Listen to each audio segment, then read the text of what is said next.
আসল কথাটা আছে ইবনে হাজার আসকালানী রহমতুল্লাহ আলাইহির কিতাব ফাতহুল বারীতে। আজ থেকে 100 বছর আগে এরাও বলতো তাহাজ্জুদ আলাদা, তারাবি আলাদা। এদের মানে 1 শতাব্দী পার হলে ওটা মশলা পাল্টে যায়, এরাও মানত।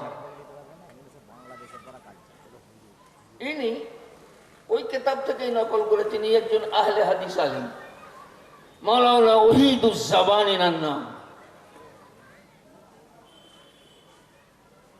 ইমাম বুখারীর জীবনী লিখতে গিয়ে লিখছেন, ইমাম বুখারী ঈশার পর, রমজানে ঈশার পর তারাবি পড়ে দিতেন। আবার যখন শেষ রাত্রি আসতো ফজরের আগে উনি তাহাজ্জুদ আলাদা করে পড়তেন। তাহলে পরিষ্কার হলো তারাবি আর তাহাজ্জুদ একই নামাজ। যাই হোক,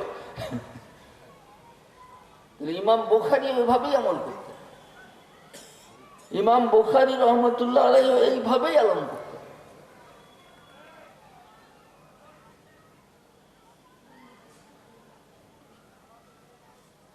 কিন্তু ওদিকে আপনি যতই বুঝান, ওই ইউটিউবে যেটা শুনেছি ওইটাই বুঝবে। ওটাই যদি ইমান হয়, বুখারীর প্রতি যদি ইমান না হয়, ওই যুবক ছেলেটাকে বলবো তুমি বেশি বুঝো না, তুমি তোমার ইমানের ব্যাপারে চিন্তা ভাবনা করো, তুমি তোমার ইমানের ব্যাপারে চিন্তা ভাবনা করো। এ কথার দায়িত্ব নিয়ে বলে যাচ্ছি।